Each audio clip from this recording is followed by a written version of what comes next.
Irmãos, vamos orar para nós começarmos. Mais um domingo, graças a Deus.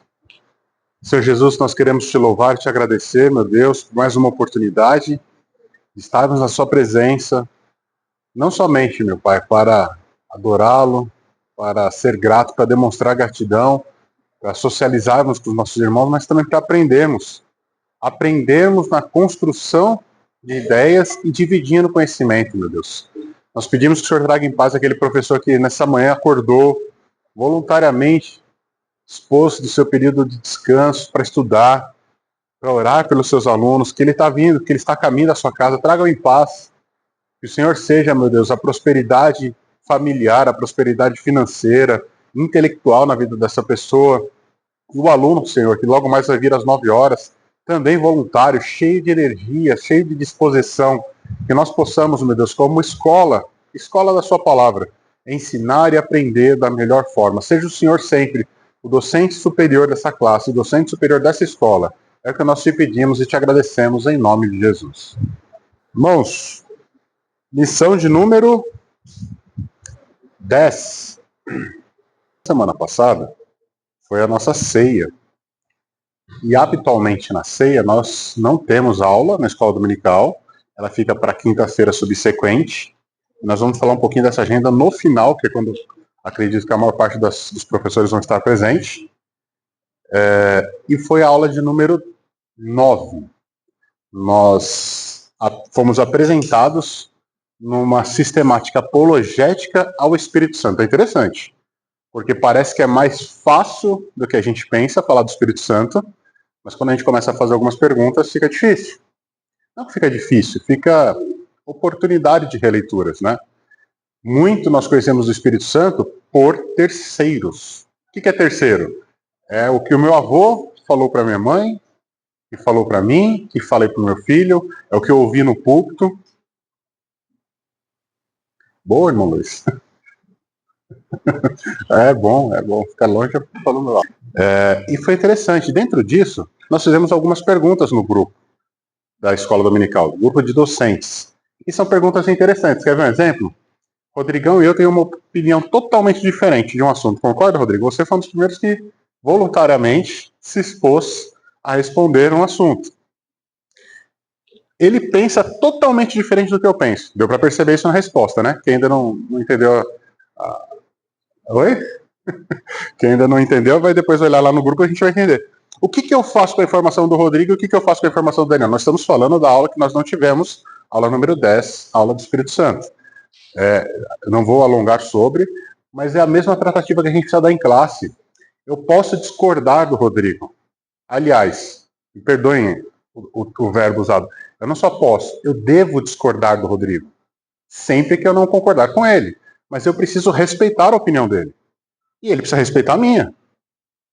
Ok? Fácil até então? Eu posso então, Rodrigo, entender que imergir no movimento... O celular está tocando aí, acho que é. Tem um celular aí? Não? Imergir... Não?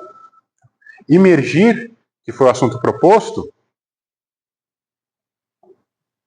Achamos? Achamos? Minha mãe. Tá bom. Imergir no Espírito Santo, que foi a posição do Rodrigo, pode ser contrária à minha.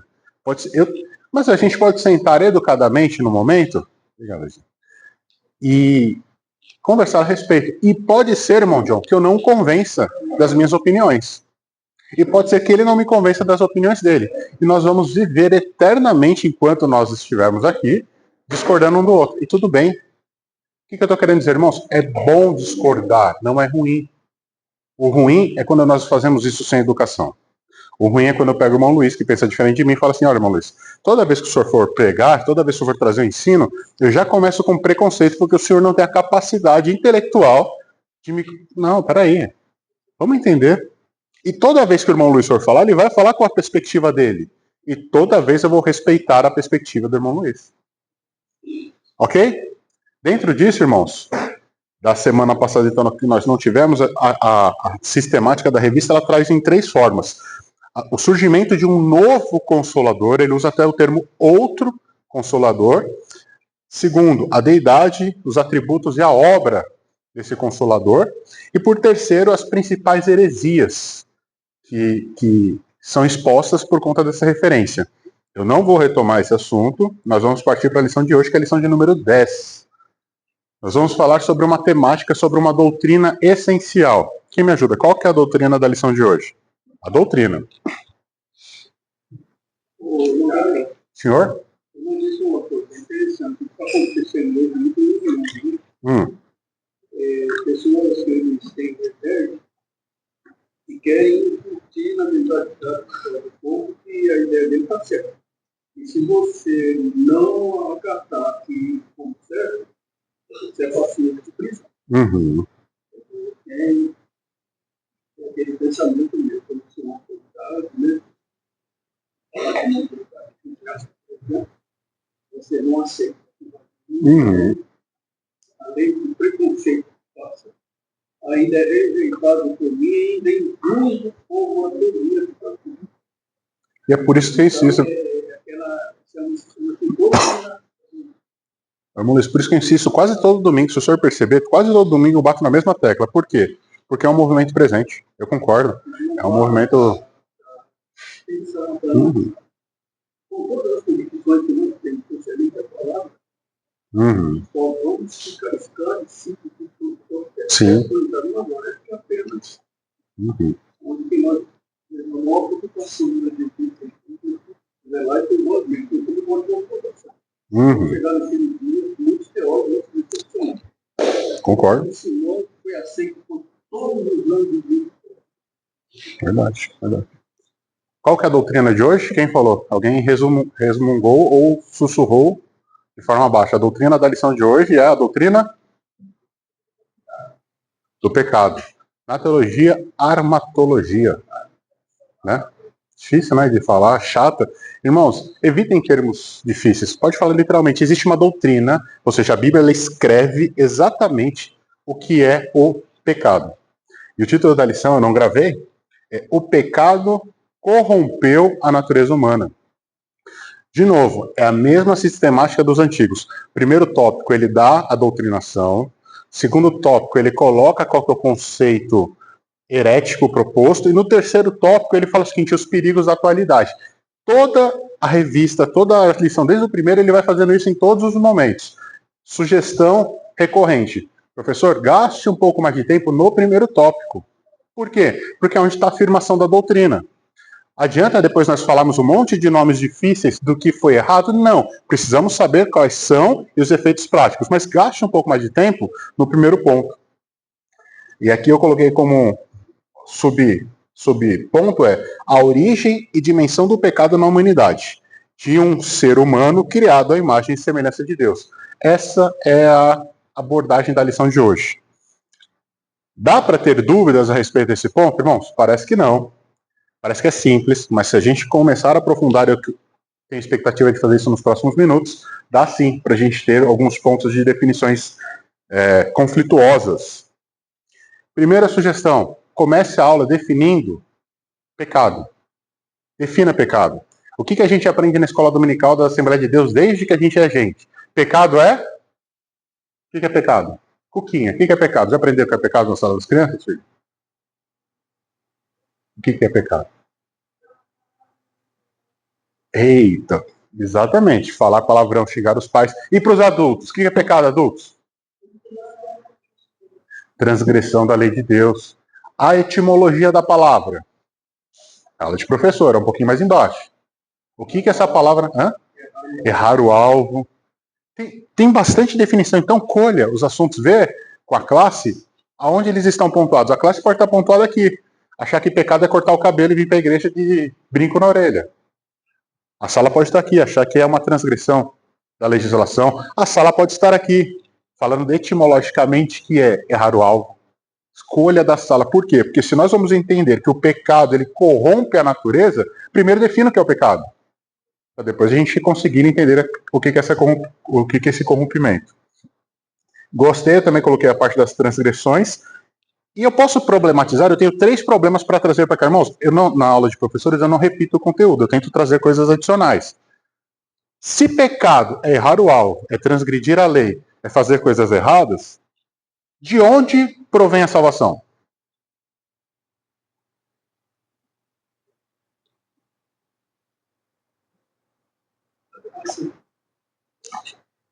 Pergunta fácil e difícil ao mesmo tempo, né?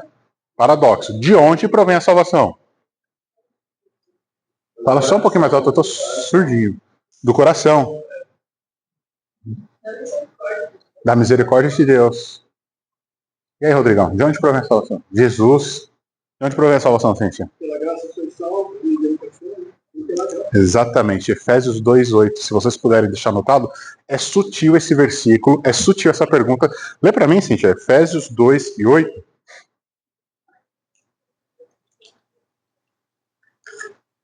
Essa é a introdução, minha sugestão de introdução. Falar sobre a etimologia, a origem da palavra pecado, ou do termo pecado, e já introduzir o contraponto, que é a salvação. Efésios 2:8. Pois vocês são salvos pela graça, por meio da fé. E isso não vem de vocês, é dom de Deus. Parece que é simples, mas existe um pensamento, a gente vai ver lá no terceiro ponto, que diz que o homem é predisposto à salvação, que o homem se move para a salvação. Irmãos, eu não tenho intenção de falar sobre soberania divina e relação humana e intervenção humana, não é isso. Mas precisa ficar muito claro que se existe algo que transgrediu a lei, que falhou com a lei, que rompeu a nossa ligação com Deus, existe um contraponto que é a salvação, que não vem de você, não vem de mim, vem do próprio Deus para nós. Ele sinalizou, ele no nosso coração abriu as portas e de forma consciente nós aceitamos essa abertura de portas. Difícil? Tentei falar de uma forma rápida. Sim. Então, o meu pensamento está correto. Porque vem de Deus do coração. O coração vem. Volta para Deus. Mas percebe que a ordem pode ser importante, irmão John? Não é. O senhor foi agora cirúrgico. Vem de Deus ao coração. Porque nós vamos ver que na temática de hoje existe uma. Não está na revista, está um adicional. Existe uma outra vertente desse pensamento dessa heresia que a gente vai ver, que diz que o homem tem o necessário para se salvar, para que ele se achegue a Deus. E o processo é exatamente esse. Deus abre a porta e vem ao meu coração. Começou nele, não começa no homem. E o homem conscientemente aceita o que foi oferecido. Até anotei aqui na minha leitura de rodapé uma coisa interessante. Só pode oferecer quem tem. Eu não posso pegar a salvação porque ela não está em mim. Eu ofereço o que eu tenho e quem quer receber, compra, recebe, aceita o que é oferecido. Essa é a ordem dos fatores. Como parte do primeiro ponto, eu coloquei assim, doutrina do tema, ou seja, a doutrina que nós estamos falando nessa semana é a doutrina do pecado. E a origem do pecado, legal, é uma pergunta, é que eu não vi interrogação. Onde surgiu, então? Já que a gente falou um pouquinho da palavra, do que significa, da etimologia, aonde surge o pecado? Surge no Éden, irmãos? Surge no jardim? Aonde surge o pecado? Aí você fala assim, poxa, qual que é a referência bíblica? Quando ele é apresentado, quando Adão é apresentado, ele fala assim, olha, jaz a porta, não é isso? Como pode ser jaz a porta se ali ainda não havia se consumado? Então, a origem do pecado, não o seu autor, aonde acontece no primeiro momento, é numa região celestial, e nós conhecemos toda a história disso. Na humanidade, é aberta essa história através do Adão. Irmãos, isso é o que nós acreditamos. Quando eu digo nós, não por força impositória, mas por consciência e por raciocínio.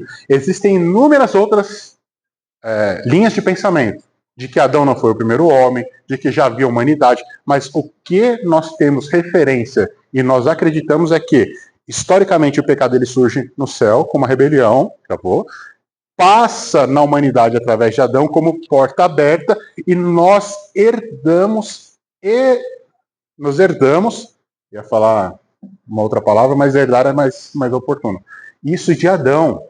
É essa heresia que está sendo colocada em pauta hoje, de que essa herança ela não acontece, de que o pecado de Adão corrompeu apenas ele e eu, como ser humano, eu sou livre e desprendido desse pecado. Pode falar, gente.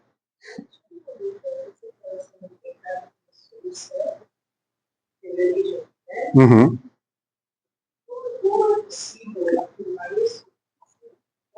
Deus está com Jesus, não há pecado. O céu, eu posso estar errado na minha concepção. O céu não entra. Como ele vai ter sentido? Isaías 45:7. Vamos tentar responder com um texto bíblico. Vê para mim, Regina, por favor.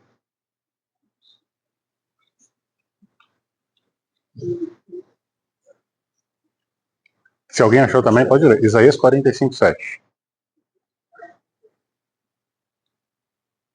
Vamos contextualizar, porque talvez no áudio não pegou. A pergunta da Regina é: como, me corrija se eu estiver errado, tá, Regina? Como o pecado ele se origina numa região celestial se na presença de Deus, ou se Deus não permite o pecado na sua presença? Acho que foi essa. Eu olho a luz, crio as trevas, eu faço a paz e crio o mal. Eu, o Senhor, faço todas as coisas. Não, é o que ele fez. Mas foi no céu que começou essa minha pergunta. Se ele está em todo lugar, qual que é a diferença do céu e da terra? Concorda? Porque eu não pensei, eu não entendi essa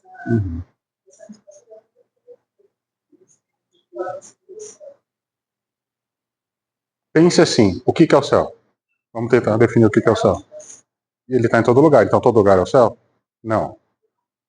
Céu é onde Deus está, concordo. Céu é uma região separada que a gente não tem acesso. Vamos tentar definir o que é céu. Céu era uma região onde habitavam os anjos e o trono de Deus. E nesse local teve o pecado. Teve o pecado de rebelião. Como isso pode coexistir, eu também não consigo te responder. Mas eu sei que lá existiu. Existiu, e no momento que ele existe, há uma ruptura. Fala assim, isso não pode continuar aqui. O que eu entendo assim? Não é uma prévia para que isso não exista, mas é uma prévia para que isso continue. Eu não posso, não, eu não aceito. Quando eu estou, isso não é aceito na minha presença. A mesma coisa aconteceu com Adão. O jardim era perfeito, não havia pecado no jardim, mas havia a predisposição, havia a oportunidade para esse pecado. Havia a oportunidade para o erro. A partir do momento que ele se concretiza, há uma ruptura. Eu não posso, eu não consigo mais conviver com isso. Então, aparta-se. A predisposição, ela sempre vai estar disponível. Não sei como vai ser na parte vindoura, mas até então, eu acho que ter a disposição talvez seja uma resposta mais atrativa.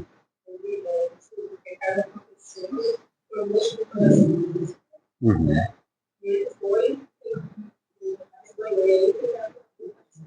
Faz sentido, né? Acho que, senhor? Não é tão difícil a gente viver andava com Jesus. Portanto, aprendeu a ser reto. Demorou. Mas ele foi testado pelo inimigo. Judas Iscariotes, ele andava com Jesus. O escolhido por Deus. No entanto, mais tarde, ele veio vacilar.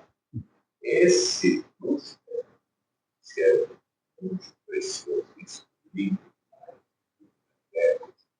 de repente surgiu no coração dele o desejo de ser superior a Deus. Daí veio o pecado. Semelhante a Deus. Então, daí veio o pecado. Isso é prova de que qualquer um de nós podemos, mesmo dentro da igreja, não se comparar dentro da igreja, estamos sujeitos a ser pecados. Justo.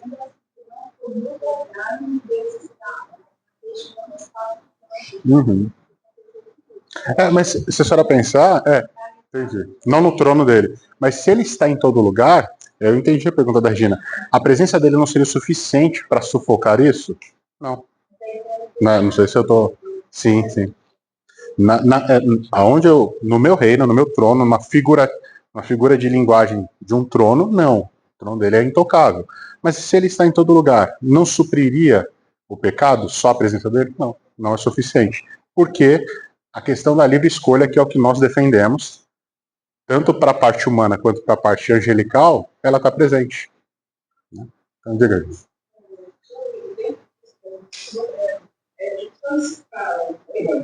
Uhum.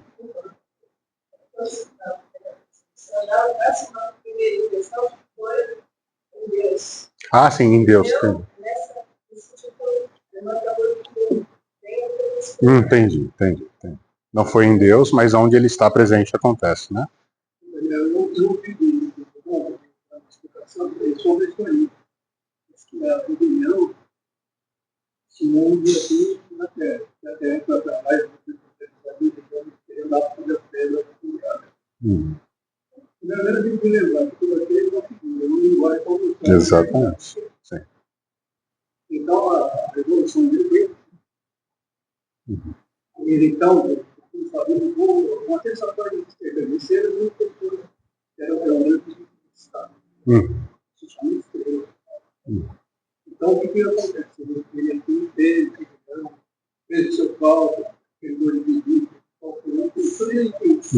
E depois de tudo isso que estava ali, ele disse para o que tinha arrumado para ele: subirei ao mais alto das estrelas, como caiu do Deus. Então, nessas ele foi diante de Deus, onde ele podia fazer assim. E quando ele deu Satanás, ele esteve do céu. Então, explicação mais ou menos que dá uma clareza. Porque lembramos ali que o Pérez precisa mostrar o que houve com a queda, uma figura que repetir. É uma figura onde mostramos que são coisas que a gente. E se não tivesse figura, não seriam compreensíveis. Né? Aí voltando um pouquinho na ocupação maior, vai esclarecer isso. Exatamente. Na parte da noção. Então, olha, cuidado. Então, você mais ou menos quer saber aonde surgiu o pecado? Então, eu vou te dar essa conhecimento, usou da figura humana. Se fosse falar na linguagem, não seria cabível. Concordo. Então, subirei ao mais alto das estrelas. Aí eu usei o Isaías para responder e diz, a gente tem uma problemática, né? Irmãos, problematizar não é o ruim. O ruim é quando a gente não consegue tornar um problema aceitável. Você viu, a Regina falou assim, ok, concordo, mas ainda não me dei por convencido. Não tem problema problematizar um assunto. Só que qual que é o problema? Se a gente sair com dúvida, qual que é a dúvida? Poxa vida, eu preciso pensar um pouquinho melhor. Isso é uma dúvida aceitável. Eu não consegui chegar. Tem coisas que realmente a nossa mente é limitada, não consegue chegar. Por exemplo, o texto que a Regina leu está explicitamente dizendo: Deus criou o mal. Mas não criou o pecado. Exatamente. Mas o mal ele criou. E aí, irmão Luiz, como que eu faço? Como que eu faço por um Deus que me pré-determinou a errar? Agostinho, ele gosta de falar que o mal ele não existe. Aliás, a origem desse termo talvez veio dele, né? Que o mal é a ausência do bem. A gente fala sobre a luz, sobre as trevas, sobre o frio, que o mal é semelhante a essas coisas. O frio não existe, o que existe é a ausência de calor. A escuridão não existe, o que existe é a ausência de trevas. É um pensamento, ok. Mas Isaías, ele está claro. E se você pegar qualquer tradução, eu li em pelo menos 5, ele está escrito exatamente assim. Só que tem uma coisa interessante. As traduções mais recentes, elas já não trazem a palavra mal. E eu não vou perder o tempo gastando na palavra original. Se alguém tiver uma tradução diferente, Isaías 45:7. A palavra está associada com calamitoso. Olha, é sutil a diferença, não é? Mas se é sutil a diferença, Rodrigo, concorda que tem um impacto diferente? Olha, Rodrigo, você criou um mal. Ponto. É uma interpretação. Rodrigão, você criou uma situação de calamidade. Sutil, concorda, Mandai? Mas não é bem diferente uma coisa da outra? Consegue perceber? O Rodrigo pode ser bom e criar uma situação de calamidade? Pode. Qual que é o problema de criar uma calamidade? Agora, criar o mal é uma outra atribuição. Claro, Maurício? Imagina. Ali, Oséias 6:6. Pensando que buscamos conhecer o Senhor, porque aí é iluminado como tudo teórico. Porque ele mesmo faz a ferida, ele mesmo faz. Ele mesmo despedaça, ele mesmo mal. Ele mesmo. Então, ele criou o mal, mas não criou o pecado. Concorda com ele? Olha só a responsabilidade humana conciliada novamente com soberania divina. Eu crio, mas você tem a escolha de abraçar ou não. Eu apresento a você que você tem a escolha de abraçar ou não. A árvore, irmãos, eu estava pensando sobre isso, pensando e refletindo sobre o que os nossos amigos falam, né? A árvore que foi criada no jardim, irmão John, não foi o melhor fruto. O senhor concorda comigo? A árvore proibida, estou dizendo, né? Deus não proibiu do melhor. Falou assim, olha, aqui está tudo que você pode, mas o melhor você não pode. Foi assim? Olha, aqui está tudo que você precisa, mas o essencial. Não foi o essencial, não foi o melhor, não foi a mais importante, não foi a mais vistosa, foi simplesmente o ato de não pode. Senhora? Seria, exatamente. Mas sabe por que existe? Imagina só, como é que você prova fidelidade? Rodrigão acabou de casar, é mais fresquinho do que eu, por isso eu vou usar o exemplo dele. Convive você e a Sara, Rodrigão, dentro de casa, fechado, em isolamento. Dá para provar que você é fiel com ela? Não tem internet, não tem televisão, não tem... Acabou, tem só você e a Sara. Tem como você comprovar a fidelidade? Seja sincero. Difícil, né? Que prova? Não tem oportunidade. Concorda que a oportunidade é a prova? Olha o exemplo da árvore. A árvore ela não precisava ser a melhor, ela precisava estar ali. Ela não precisava ser a essencial, ela precisava estar ali. Por quê? Porque senão, que Deus é esse que não me daria a oportunidade de não querê-lo? De refutar a ele. Ele testemunha, meu coração se aquece, mas que Deus é esse que fala o seguinte, olha, você não consegue de forma alguma, é o pensamento que a gente acredita. A prova da árvore, ou aliás, a história com a árvore, é uma história que diz, olha, esse é um Deus que você, se quiser, você pode resisti-lo. Pela sua vontade, você pode falar, não aceito, não quero. Pela sua vontade, você pode falar, quero. Independente de conhecer ou não conhecer a consequência. Olha que interessante, né? Escolha. Aí está a relação humana, a relação da dependência divina com a relação das decisões humanas. Olha que coisa oportuna. Dá para sim, irmãos, conviver as duas situações de forma simultânea. No segundo ponto, então, a extensão do pecado, se vocês quiserem trabalhar em classe, o pecado ele se estende ao corpo, à alma, às faculdades, ao intelecto, às emoções, à verdade, à consciência, à razão. Todas essas referências já estão na revista, ou seja, o pecado ele acontece e ele traz consequências em todas as nossas esferas. E aí eu venho para o pelagianismo, que é a defesa do nascimento puro, do nascimento sem a consequência, sem a eu já tentei falar essa palavra umas 3 vezes. Sim. Senhora? Oh. Não, hereditariedade. Obrigado, irmão. Estou tentando falar mais bonito do que consigo. Mas a herança do pecado não existe. O Adão pecou e é um problema dele.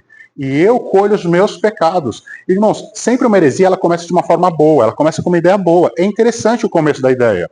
O pai desse movimento é interessante, olha, você peca e pelos seus pecados a sua consequência, mas nós não acreditamos nisso. Nós acreditamos que o Adão pecar trouxe consequência a todos os humanos a partir dele. Qual que é a prova cabal disso? Ou qual que é a maior evidência que a gente tem disso? É Jesus recusar-se a nascer por esse processo. Concorda? Se isso não fosse verdade, por que Jesus não viria de uma forma usual? Não teria pecado. Então o pecado existe. O salmista fala, olha, em pecado eu fui concebido, não é o ato pecaminoso, mas eu tenho um pecado que é carregado historicamente para mim. E eu vou finalizar, eu estou no ponto 2, eu vou finalizar no ponto 2 porque já deu horário. E aí a gente tem uma pergunta. Lembra que eu falei das problemáticas? Eu vou entregar a segunda. E uma criança? Eu tenho 2 ali, estão brisando nesse momento. Minhas 2 crianças. Quando morrem, pergunta 1, possuem pecado? Não, escola dominical é para isso, é para a gente refletir. Ó, não, você não possui pecado, filho? Então eu vou te contar um segredo. Eita, aí sim, isso foi profundo. Possui pecado. Por quê? Mas vou então pegar. Beleza, a Laura fala, mas os atos que ele fez, ele brigou comigo hoje de manhã. E um bebê? Eu tô indo para um ponto mais. Ah.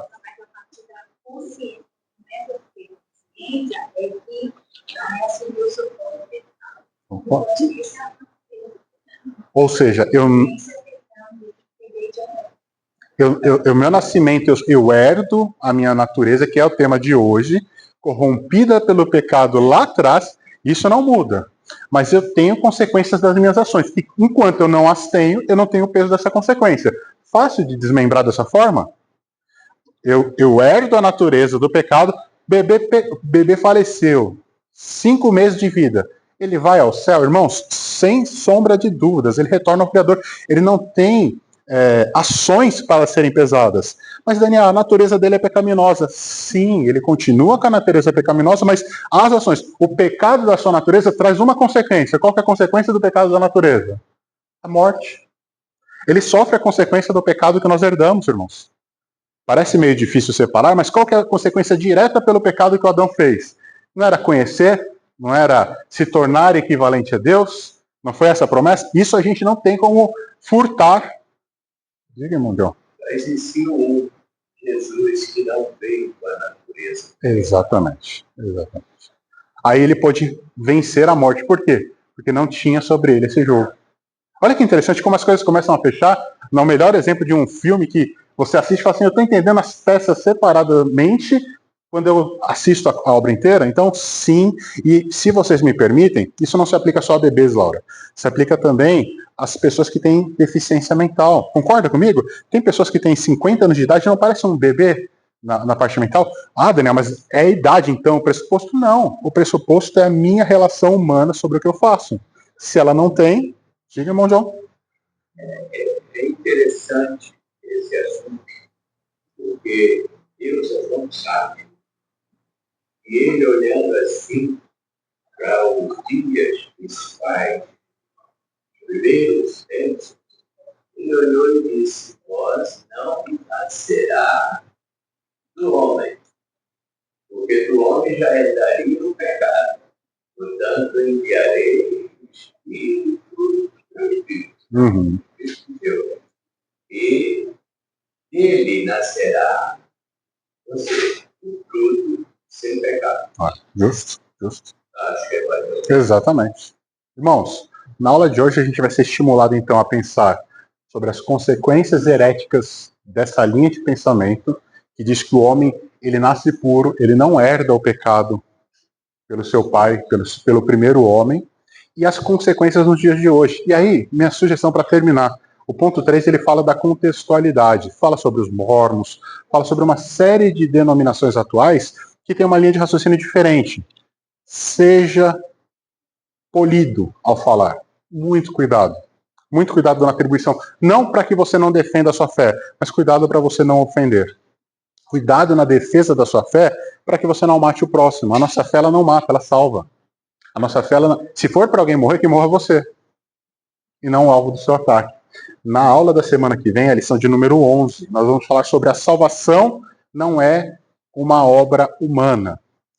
Na aula de hoje nós vamos falar sobre a origem do pecado, a doutrina sobre o pecado, e na aula anterior, que nós não tivemos aqui em classe, nós falamos sobre conhecer a pessoa do Espírito Santo. Amém? Vamos ficar de pé, para que nós possamos ter a divisão de classes. Tenho certeza que o professor em classe vai ser mais elucidativo, vai ter um pouco mais de tempo para discorrer sobre alguns assuntos. E para quem é aluno, não saia da escola com dúvida. Pergunte, se não tiver resposta, professor, tire 5 minutos do café, bata um papo individual com o aluno. Se mesmo assim não for efetivo, na semana que vem propõe uma discussão em classe. Às vezes nós não somos tão bons para explicar, mas coletivamente a gente consegue chegar numa resposta comum. Amém? Vamos orar? Senhor, quero te louvar e te agradecer, meu Deus, por mais uma oportunidade, mais um dia, onde nós conseguimos concluir um tema proposto, um tema fácil, simples, mas com tantos caminhos aplicativos à sua salvação, que faz-nos atenção, faz-nos querer debruçar sobre ele, faz-nos entender o quão foi profundo esse processo que o Senhor criou, o quão foi lindo, o quão foi premeditado desde antes mesmo da fundação do mundo, e por isso nós te agradecemos. Peço ao Senhor que aos professores que vão ensinar seja dado a palavra, a docência, meu Deus, o fluir do conhecimento para que ele possa transmitir o seu temor, e aos alunos, meu Deus, a capacidade de ouvir com amor, com temor no coração, para que nós possamos aplicar, para que não fique só no conteúdo teórico, meu Deus. Nós te agradecemos mais uma vez por ter morrido por nós, e entendemos que através desse sacrifício nós conseguiremos algum dia morar junto, nós conseguiremos sair dessa influência do pecado, nós conseguiremos romper a morte, meu Deus, no Senhor, na sua vida entregue no Calvário. Por isso nós te agradecemos e te louvamos em nome de Jesus. Que o Senhor nos dê uma boa aula.